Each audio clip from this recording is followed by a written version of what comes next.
This is me using the most epic build in the game. I'll explain why it's the most epic in a moment, but here's a hint.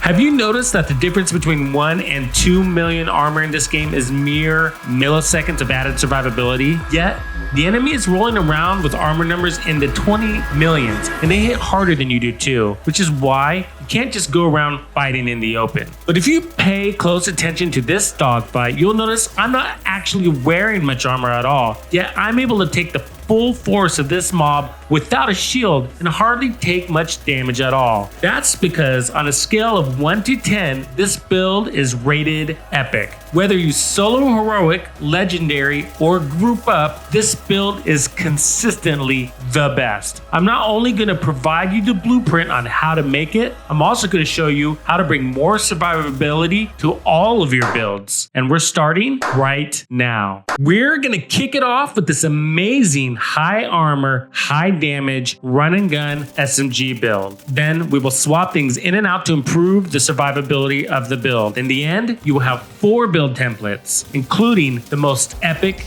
build in the game. The mask is Grupo. I rolled armor and it has max crits on it. The holster is Sokola for the SMG damage. I rolled armor and it has headshot damage and crit damage. The chest is Cheska to top out our crit chance. I rolled armor. It has 24% total crit damage on it and Obliterate for the chest talent for 25% weapon damage at full stacks. The backpack is Providence, giving us almost 25% more headshot damage and 24% crit damage. If you have a good Sokola backpack, you're better off with that for the more crit damage it gives you. But this works. I rolled armor and I have vigilance as a talent for another 25% weapon damage bonus. You might be thinking vigilance is a poor choice for run and gunning since it is disabled by damage and we're a bullet magnet when we're out of cover. But we're running the firewall specialization with this build since we have so much armor, which gives us a 6-tier striker shield with almost 5 million health. It gives us an additional 12% damage bonus per enemy standing in front of us. We're also running the defender drone that reduces damage by another 26.5%, which is like extending our armor. We're running the contractor's gloves and the fox's prayer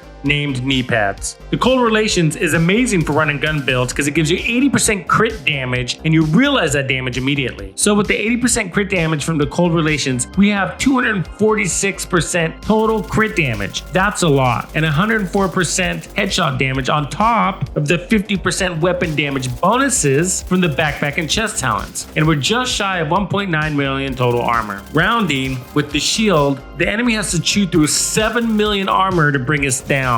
That's a lot of armor. Let's see how we hold up. So my first impression is very positive. I can feel the power in my weapon. Defensively, I feel protected by the 6-tier 5 million armor shield. It seems to be holding up nicely for the little skirmishes I'm facing in small waves. One thing we all seek is to clear content quickly. The faster we are, the more loot and XP we can get. You see, when we're running and gunning, you're basically linking a series of small chain kills of 2 to 3 NPCs on average. And when out of cover, the earlier you can catch them as they spawn, the better off you are. Otherwise, they will spread out on you and you have to chase them down. What happens then, you see, is that they will nick away at your armor on approach. That doesn't sound so bad until you're in a dogfight that matters and you find your armor is not in a good place, like you see right here. The pickle is, if I stopped to armor kitted up, the 2 technicians would have had time to split up and set up their turrets at range. Then the riot foam dudes would have stuck me as the turrets chopped me in half. So I made the call to go for it and I went down anyways. Truth is, that fight should have been mine. In review, it's the shield that caused my death, believe it or not. You see, without it, I would have been moving faster and would have gotten to those guys quicker with enough time to armor up if I needed it. If I was at full armor, I would have won, and that is my case in point. We don't have the self-sufficiency in heals, and many times it's not convenient to armor kit up. So let's fix that. For build 2 and beyond, we're gonna lose the shield. Speed being your #1 asset for running and gunning, the shield is not always worth it. So this one is an Invisishield concept, and if you've been following my channel for a while, you're probably happy to see one of these on the list. Invisishield is one of my signature build concepts based on a layered system of protection so you can get out of cover without a shield. We're only changing a couple of things, the biggest being the chest piece. We replaced the Cheska with Obliterate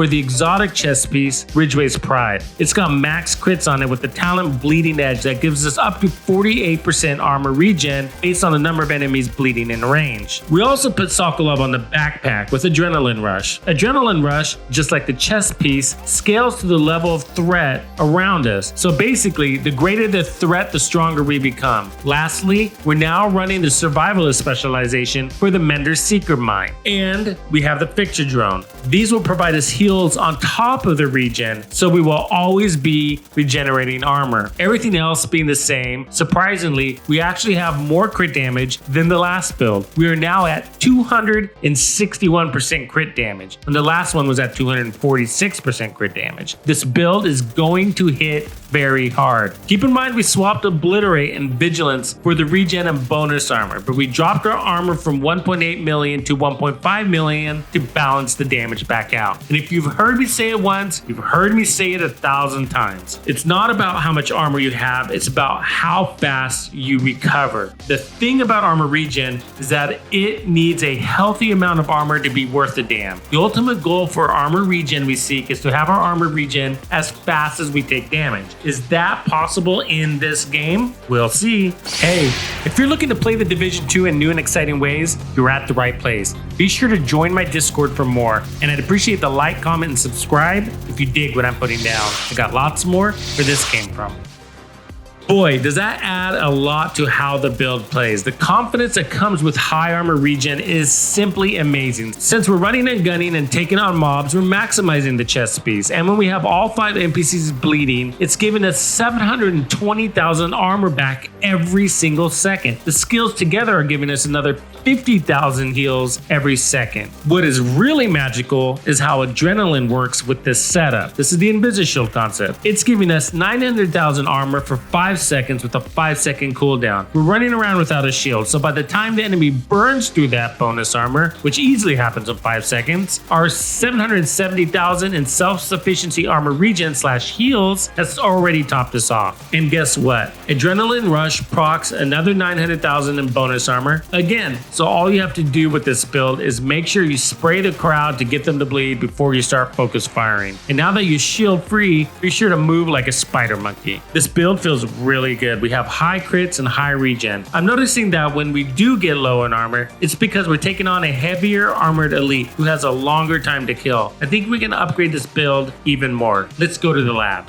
We're going to make a couple of small tweaks that'll make a world of difference in our survivability. Basically, I'm swapping out the crit damage mods for protection from elite mods. To get closer to max, I've replaced the gloves and knee pads with improvised gear so we can add more protection from elite mods here. These two pieces are basically the same, but look closely at these beautiful rainbows. We have max armor, repair skills, crit damage, and protection from elites on both, bringing us to a total of 73% protection from elites. 10% is from the specialization. Everything else is the same on the build at 1.5 million armor. Our heals are now pushing at 70,000 heals per second, where before it was at 50,000. Our crits are going to be at 225%, down from 246%, but I don't think we're going to notice. We have become a monster. This allows us to take on more extreme content in both solo and group. It feels godly. Just look at how much faster I can shred through heroic. Remember, the mods I added to the build protect us from the hardest hitting enemies in the game, even bosses and rogues. Just look at me go toe to toe with this heroic rogue in the summit. You just can't do this any other way unless you're running a setup like this. You'd be surprised how many elites there are in heroic. Ever notice the whole second wave in heroic control points are elites? What you're seeing here is a build that is properly tuned to clear heroic content quickly. Between the regen, adrenaline rush, and the protection from elites, the NPCs don't have the power to get through our layered system of protection before we shred them down with all our crit damage. That's unheard of in this game. Non-elites are non-issues since they die so quickly, and overall you still have to move quickly to survive, but when it's a fair fight, you are immortal. Boy, how the tides have turned. And believe it or not, this build is about to go from amazing to epic.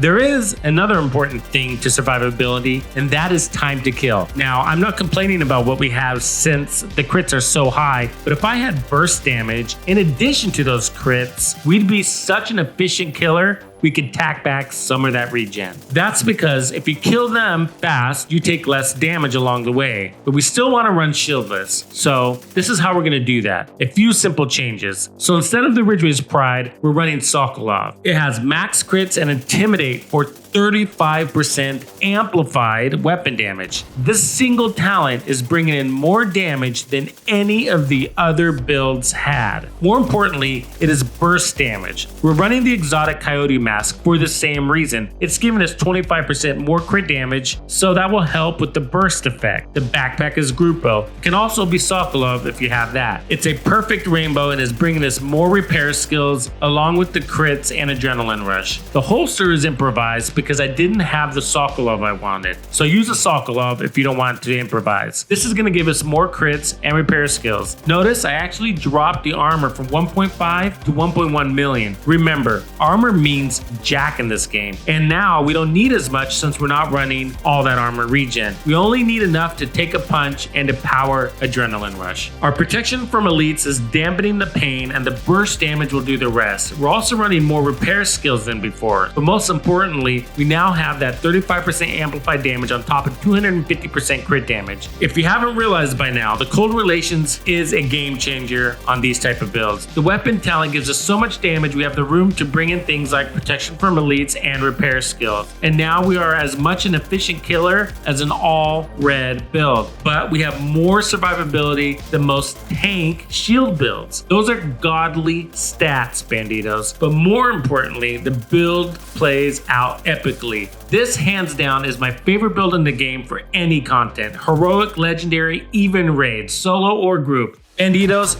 challenge yourself with this one tap to glory hot revolver build. It's unexpectedly amazing. Tuxedo out.